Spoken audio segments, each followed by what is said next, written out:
Hello friend, welcome back to my channel go tutorial in math.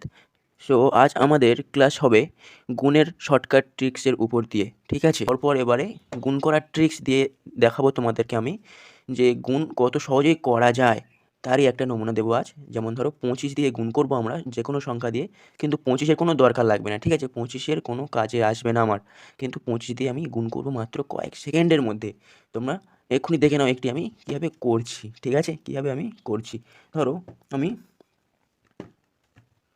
28 গুণন 25, আমি এই অ্যান্সারটা কীভাবে বার করব? আমি দুটি স্টেপে গুণ করব না, আমি 25 দিয়ে গুণ করব, কিন্তু আমার 25 কোনো কাজে আসবে না। কী করব আমি?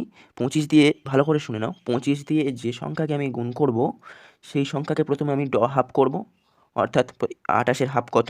28-এর হাফ 14। তারপরে যেটা আসবে সেটারও হাফ করব, ঠিক আছে। তাহলে 14-র হাফ কত? 14-র হাফ কত হবে? 7। এবারে তারপরে কি করব? দুটো শূন্য জাস্ট আমি বসিয়ে দেব, একটা শূন্য একটা শূন্য বসিয়ে দিলাম, ঠিক আছে। তাহলে এটা তোমরা বুঝে নিয়েছো যে 25 দিয়ে ভাগ করতে গেলে কি করতে হবে? যে সংখ্যাকে আমি গুণ করব, যে সংখ্যাকে আমি গুণ করব সেই সংখ্যাটাকে কি করতে হবে? দুবার পর পর হাফ করতে হবে। একবার হাফ করব, তারপরে আরেকবার হাফ করব, করে আমি কি করব? আমি শেষে শূন্য বসিয়ে দেব। চলো আমরা ভিডিওটি সম্পূর্ণ করতে চাই, এরকম আরও শিখতে চাই কি, তাই তো?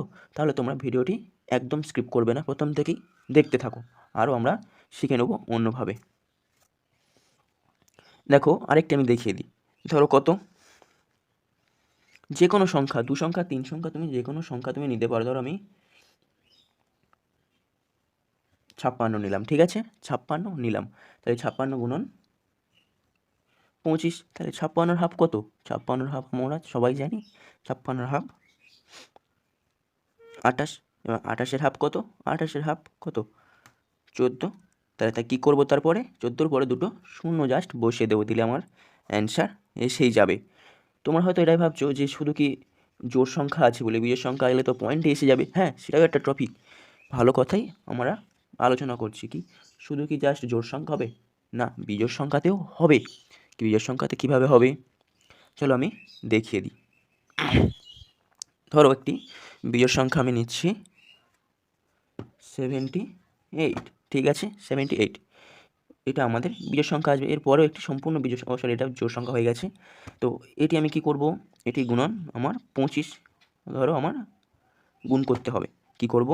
তাহলে 78-এর হাফ কত করব আমরা? 78-এর হাফ কত আসবে?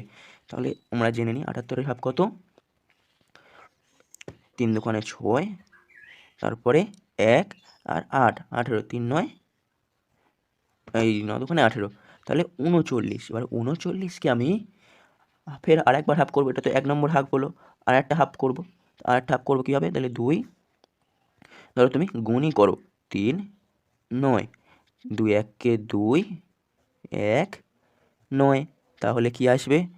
9 দোকানে 18, 1, তাহলে পয়েন্ট খাওয়ালে একটা শূন্য, 5 দোকানে 10, তাহলে আমার 2 নম্বর হাফে কত এসছে? 19.5। এবার একটা জিনিস জাস্ট লক্ষ্য করো, আমি কি করেছি?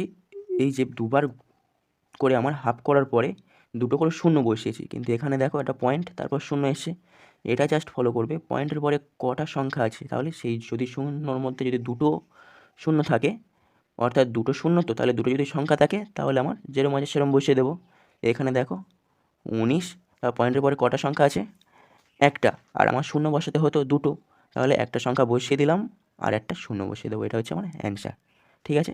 চলো আরেকটা দেখিয়ে দিই। ধরো 25 গুণ 25, এটাও আমার সম্পূর্ণ বিজোড় সংখ্যা। তাহলে কি করবে?